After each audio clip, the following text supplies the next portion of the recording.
Let's look at a small case study. Some of the things that we did at HealthifyMe from a customer acquisition perspective. HealthifyMe, like I said, is a freemium mobile application. It is an app first and an app only business. So we did a lot of mobile marketing.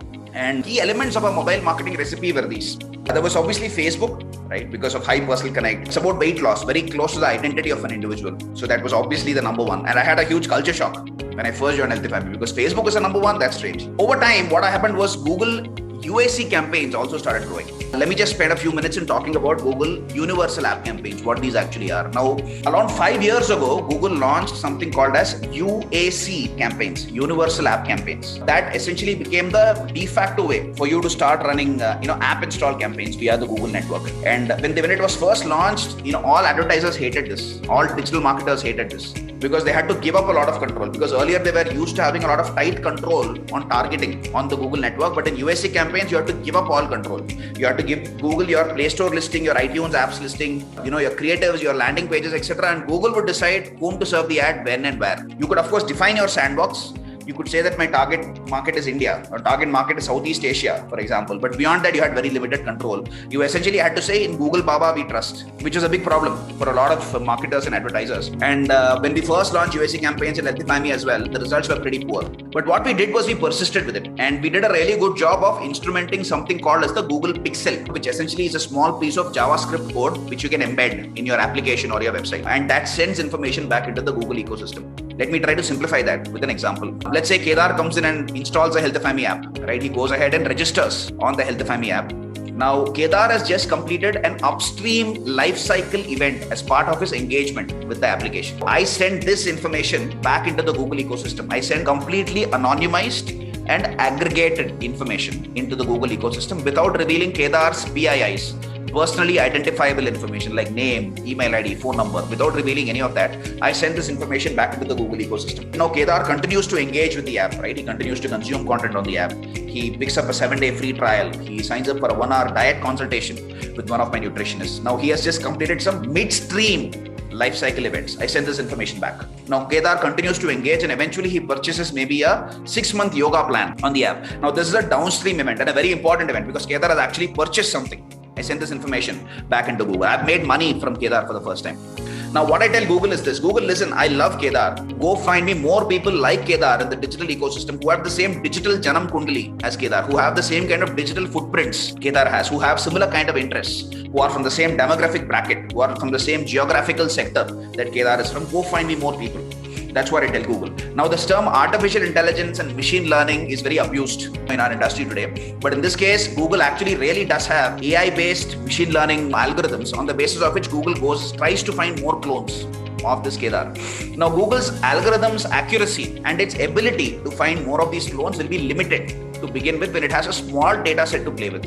In this case, I have just given it information of one Kedar. Now, what we did at HealthifyMe was we persisted. And over time, instead of giving it just information of one Kedar, we started sending it more and more information. I started sending information of 1,000 Kedars. And I said, go find me the next 100,000. And Google's accuracy started improving. It started finding me the right kind of Kedar clones who would start converting and would start adding value for the business. And this is what I popularly refer to as inside-out targeting, right? The old form of targeting is more outside-in, wherein you decide as an entrepreneur, as a marketer, who your ideal customer is, and then you run your campaigns targeted towards that persona. Here, in that new age form of targeting, you are letting data and you're letting user behavior on your own application, your own website, decide who is your ideal customer persona. For example, at HealthifyMe, when we first started, we thought the millennial was our ideal customer persona, right? Turns out it wasn't. It was actually people who are much older who is the ideal customer persona, because those are the people who are less fit, less healthy, have some kind of a lifestyle condition and have a greater ability to pay. Yeah, so that's something which is very important for you to consider. Inside out targeting. Use data and user behavior patterns on your own application to decide who is your ideal customer persona. We also did a really good job of ASO, App Store Optimization. You can think of this as, SEO, Search Engine Optimization's cousin, but for the app ecosystem, wherein we want to make sure that we have the right kind of keyword searches on the app ecosystem. The app's listing actually shows up. And because we've done a really good job of this, even during quarters when marketing dollars were really hard to come by and budgets were slashed, our scale never dropped because we've done such a fantastic job of ASO. We did a really good job of in-app marketing, and in in-app marketing, we did something called as lead scoring, which is very important. So basis historical data using both demographic and behavioral inputs, we calculated what the blended lead score is for any given lead. So I know that somebody who's using an iPhone has a greater probability of conversion than somebody who's using an Android phone. I know that somebody who's coming from a Mumbai has a greater probability of conversion than somebody coming in from a Kolhapur. Historical data shows me that. I know that somebody who has some kind of a pre-existing lifestyle condition, like a hypertension, like a diabetes, for example, they have a higher probability of conversion than somebody who does not. So using all of this, I created a blended lead score. And the higher the lead score, which is a numeric number on a scale of 0 to 100, the higher the lead score, the greater the probability of conversion. What used to happen was, for the top lead score cohorts, what we used to do was, we used to have some kind of an in-app marketing intervention where I would ask that top lead score cohort, are you interested in a 7-day free trial? Are you interested in a 1-hour, no strings attached, completely free diet consultation with my top nutritionist? Things like these to engage, to handhold, to nurture them across their life cycle journey. And this is especially more so important, engagement and nurturing, if you are operating as a B2B player. Because if you are a B2B player, what happens is your sales life cycle is fairly long. Sales life cycle is the average time it takes for your lead to become a paying customer. In B2B, sales life cycles are upwards of 6 months, 12 months, 24 months in some cases. So it's very important that during this time frame, you don't let the prospect's interest wane. You keep the prospect engaged. You keep your prospective customer continuously engaged and you nurture that relationship over time before your salesperson can come in and close a sale. So it becomes especially more so important, and you need to engage them across channels, across email, SMS, WhatsApp, potentially browser notification, virtual events or in-person events. It becomes very important. And one of the other things which is also important for you to consider, especially in a B2B context, is if you're generating B2B leads from the digital world, you've got to make sure that you optimize not just for form fills, but you also optimize for intent. Let me give you an example.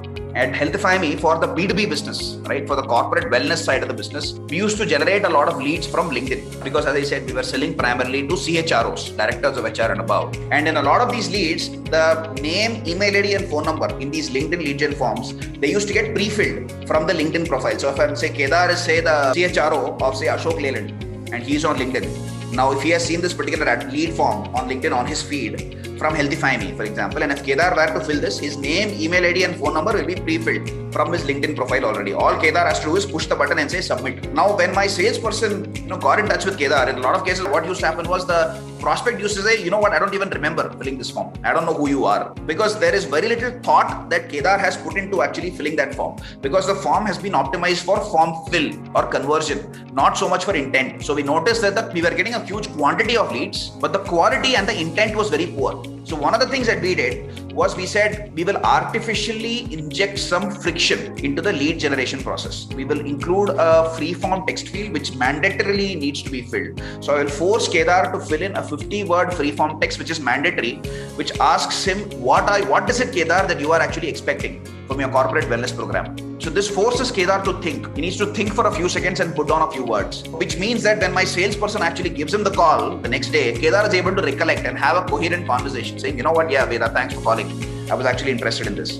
Now, this might reduce your form fills by 30%. Your conversions could go down. But what will happen is that your quality of leads that do come through, they will be a lot better, which means your sales team's time will be better spent, which is especially more important in the B2B context. So it's very important for you to keep in mind. We also did a really good job at HealthifyMe of something called as AMP, Accelerated Mobile Pages, which is like a very important thing for you to do. It is a simple infrastructural code tweak that you need to make in your mobile website's code to make sure that your mobile website loads really quickly, which is very important from a mobile SEO perspective. It's very important for you to keep in mind.